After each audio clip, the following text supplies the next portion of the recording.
ба таври шабонарӯзӣ ҷиҳати таъмини бехатарии иштирокиёни ҳаракат дар роҳ ҷидду ҷаҳд менамоянд, мавриди баррасиву дастгирӣ қарор медиҳанд. зеро раёсати бозрасии давлатии автомобилӣ яке аз сохторҳои муҳиму зертобеи Вазорати корҳои дохилияи Ҷумҳурии Тоҷикистон ҳисоб меёбад. раёсати бозрасии давлатии автомобилӣ яке аз сохторҳои асосии Вазорати корҳои дохилӣ мебошад, чунки дар қатори дигар кормандони мақомоти корҳои дохилӣ, кормандони ин раёсат, бозрасони ин раёсат пайваста дар фаъолияти корӣ ҳастанд ва пайваста ҳифзи тартиботи ҷамъиятиро нигаҳ медоранд, чӣ дар умуман роҳҳои мошингузар ва умуман вақте ки либоси низомӣ ба бар мекунанд, ҳам вақт дар кӯчаҳо, дар пасткӯчаҳо онҳо ҳастанд ва мардум эҳсоси бехатарӣ мекунанд. рӯзи таъсисёбии бозрасии давлатии автомобилӣ таърихи ба худ хос дорад. ибтидои он ба сохтмони аввалин масири мошингарду ҳаракати нахустин автомобил рафта мерасад. таърих гувоҳ аст, ки дар Тоҷикистон сохтмони аввалин роҳи автомобилгард, яъне роҳи мошингарди Душанбе-Тирмиз ҳанӯз соли 1925 шурӯъ гардид ва дар як муддати кӯтоҳ ба ин ҷумҳурии ҷавон корвони автомобилҳои беш ворид шуданд. акнун масъалаи нав таъмини бехатарии ҳаракати ин корвони нақлиётӣ ба миён омад ва он маҳз ба дӯши бозрасии давлатии автомобилӣ гузошта шуд. соли 1940 нахустин қоидаи намунавии ҳаракат дар роҳҳои шаҳрҳо ва маҳаллаҳои аҳолинишини Иттиҳоди ҷамоҳири шӯравии социалистӣ тасдиқ карда шуд. пас аз таъсис ёфтани Вазорати корҳои дохилияи Иттиҳоди шӯравӣ, шумораи кормандони бозрасии давлатии автомобилӣ афзуда қисмҳои калони роҳбонӣ ташкил карда мешаванд. зимнан бояд қайд намуд, ки нақлиёти ҳавоӣ, махсусан тайёраву қатора дар солҳои 30 ва 50 фаъолияти худро ба роҳ монда буданд, вале ин ҳама масъалаҳои нақлиётиро ҳал карда наметавонистанд, чунки роҳҳои автомобилгард дар аксар минтақаву музофот вуҷуд надоштанд. талабот бошад ҷиҳати интиқоли борҳо комилан эҳсос мегардид. бинобар ин дар аксар ҷодаҳои душворгузари кӯҳӣ, ки дар ибтидо роҳҳои корвонгард маҳсуб дониста мешуд, тавассути ҳашари умуми халқӣ ба роҳҳои автомобилгард мубаддал мегардид. агар соли 1930 нахустин автомобил дар Ҷумҳурии Тоҷикистон ба қайд гирифта шуда бошад, то расман ба қайд гирифтани автомобили аввалин дар соли 1927 шумораи воситаҳои нақлиёти автомобилӣ дар ҷумҳурӣ 17 адад, соли 1930 319 адад, соли 1965 67 ҳазор, соли 2005 230 ҳазор ва феълан зиёда аз 650 ҳазор ададро ташкил медиҳад. баробари ба даст омадани истиқлоли миллӣ такони ҷиддие дар фаъолияти мақомоти корҳои дохилӣ, бахусус бозрасии давлатии автомобилӣ ва сохторҳои дигар гардид, ки ба рушду инкишоф фароҳам овардани шароити моддӣ техникӣ, интихоби кадрҳои ботаҷриба ва беҳдошти вазъи хизматрасонӣ мусоидат намуд.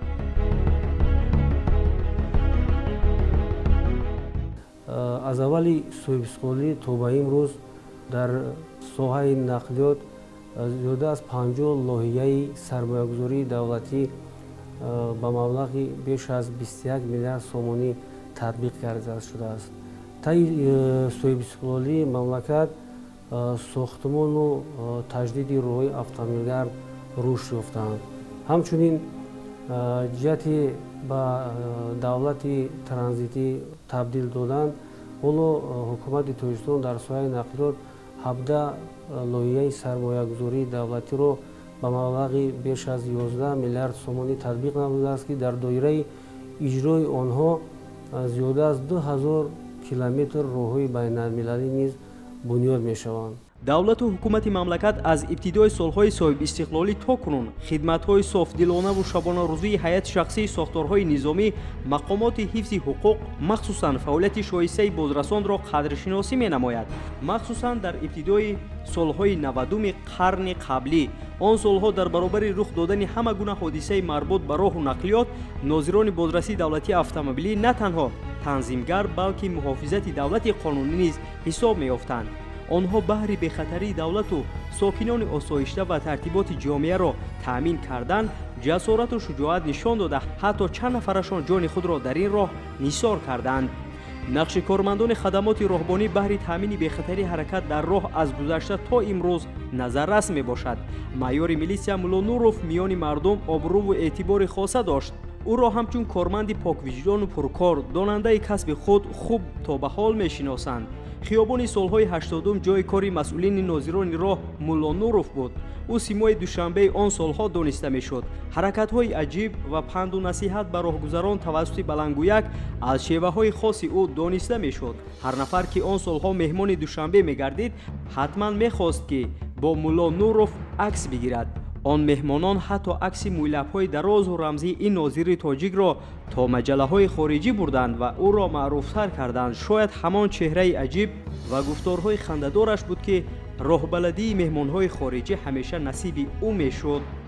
вазорати корҳои дохилияи ҷумҳурии тоҷикистон хизматҳои мондагори мулло Нуровро ба инобат гирифта, дар раёсати бозрасии давлатии автомобилӣ ба ифтихори чунин шахсият ва бо ҳадафи тарбияи насли нави нозирони роҳ ҷоизаи ба номи мулло Нуровро бо диплом ва нишони сарисинагӣ созмон додааст.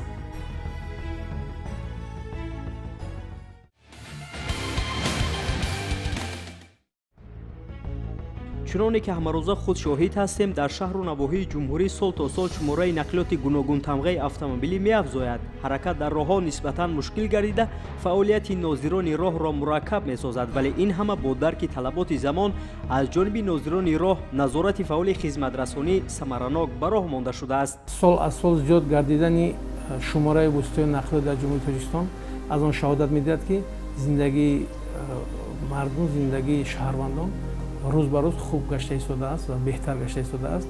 ва албатта ин зиёд гардидани шумораи воситаҳои нақлиёт аз як тараф агар хуб бошад, аз тарафи дигар кормандони бозрасии давлатии автомобилро водор менамояд, ки дар иҷрои вазифаҳои худ дучанд саҳм гузоранд ва дучанд хизмат намоянд. дар қаторе ки ҳаракати воситаҳои нақлиётро ба танзим медароранд, ҳамзамон ин сохтор дар боздошти ҷинояткорон, дар пайгирии ҷинояткорон, дар ошкор намудани ҳуқуқвайронкунӣ ва ҷинояткорон саҳми беандоза доранд. ва ҳар вақте ки як ҷиноят содир мешавад, як ҳуқуқвайронкунӣ содир мешавад, онҳо пайваста дар дидбонгоҳ ҳастанд ва метавонанд сари вақт барои боздошти умуман дастгирнамоии ҷинояткорон ва ҳуқуқвайронкунандагон ба мо ёрии хеле муҳим мерасонанд.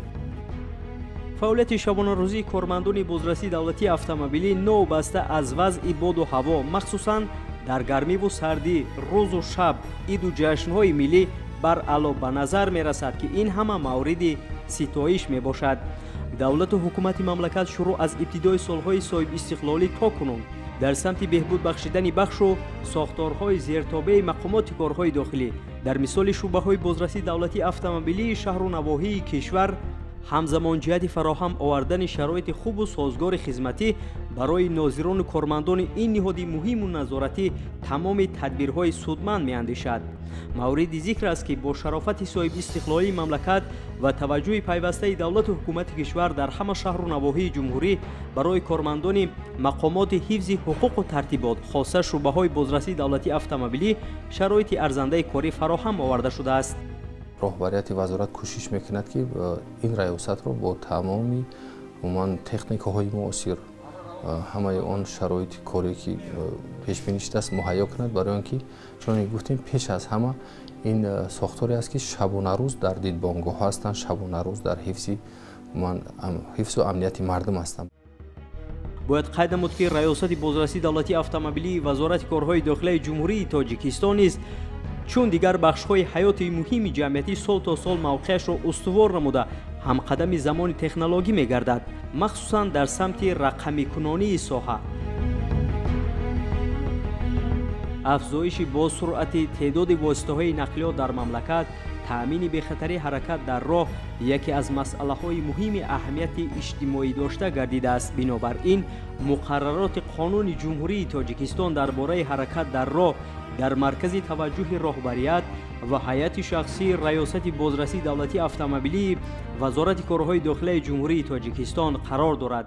маркази хизматрасонии эвакуаторӣ баром монда шудааст, ки инам бо дастгирии пайвастаи раиси шаҳр муҳтарам Усман Эмомалӣ зиёда аз 10 адад воситаҳои махсуси эвакуаторӣ таъмин карда шуданд, ки тавассути ин автомошинаҳо он нақлиётҳое ки сари гардиш ё ҳудуди истгоҳ ва чораҳо таваққуф мекунанд ё дар пайраҳо воситаҳои нақлиёти худро беназорат мемонанд, ин камбудиҳо, ин мӯйнаҳо бартараф карда мешаванд. дар замони соҳиби истиқлолӣ нақш, мавқеъ ва муҳимияти фаъолияти ин ниҳоди мақомоти корҳои дохилиро роҳбарияти олии кишвар ба инобат гирифта, ҷиҳати дар сатҳи баланд ба роҳ мондани фаъолияти корӣ мутобиқ намудан ба талаботи муосир, бори нахуст байни кишварҳои Осиёи марказӣ сохтмон ва ба истифода додани маркази автоматикунонии идораи нақлиёт ва ҳифзи тартиботи ҷамъиятии шаҳри бехатар мавриди баҳрабардорӣ қарор дода шуд, ки яке аз дастовардҳои нодири соҳа дар самти таъмини бехатарии ҳаракат дар роҳ, ҳифзи тартиботи ҷамъиятӣ ва ошкор намудани ҳама гуна кирдорҳои ҷиноиву зидди ахлоқӣ дар пойтахти кишвар шаҳри Душанбе мебошад. ин ҳам як дастовари навине буд, ки барои осоиштагӣ, тинҷи, оромии ҷумҳурии Тоҷикистон аввал мебидем ки чӣ хел қонушканиҳо буд. имрӯз пеши роҳи ҳамаи садамаҳои баҳсоваре ки мисол мушкилотҳое ки ба вуҷуд меовард дар наворо дида шуда, имрӯз ин дастовар метавонад ки ҳамин мушкилотҳоро бар аъло ба нафъи қонун ҳал кунад. қонушканиҳо буд. имрӯз пеши роҳи ҳамаи садамаҳои баҳсоваре ки мисол мушкилотҳое ки ба вуҷуд меовард дар наворо дида шуда, имрӯз ин дастовар метавонад ки ҳамин мушкилотҳоро бар аъло ба нафъи қонун ҳал кунад. маркази автоматикунонии идораи нақлиёт ва тартиботи ҷамъиятии раёсати бозрасии давлатии автомобилии вазорати корҳои дохилияи ҷумҳурии Тоҷикистон шаҳри бехатар аз ибтидои фаъолият дар ошкор сохтани садҳо ҳазор қоидавайронкунии дағали ронандагон, махсусан пешгирӣ ва сабти ҳодисаҳои нақлиётӣ мусоидат намудааст. ҳамзамон тавассути таҷҳизотҳои рақамӣ ва аксбардории мушоҳидавӣ операторони марказ ҷиҳати ҳифз ва тартиботи ҷамъиятӣ амалу рафтори нафароне ки даст ба қоидавайронкуниҳо мезананд кирдорашон ошкор ва ба ҷазои маъмурӣ ҷалб мегарданд.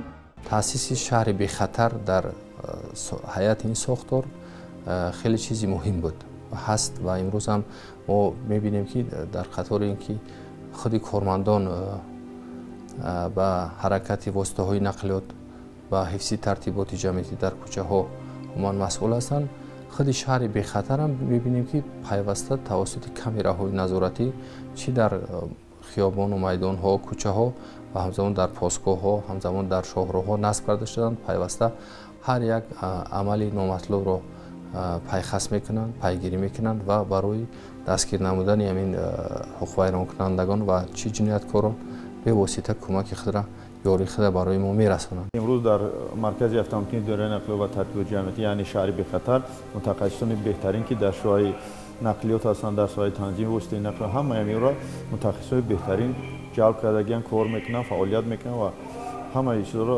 уҳдабароанд.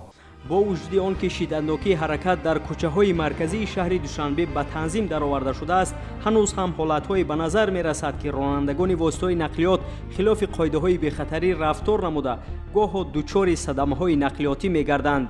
бо дидану мушоҳида кардан аз вазъи феълии шароити имконияти роҳҳои автомобилгарди шаҳри Душанбе ҳамчунин хулоса бармеояд ки дигар мушкилоти марбут ба ҳаракати воситаҳои нақлиёт вуҷуд надорад, зеро ин ҳамаро комилан таҷҳизотҳои рақамиву наворбардорӣ минбаъд низ бартараф хоҳанд кард.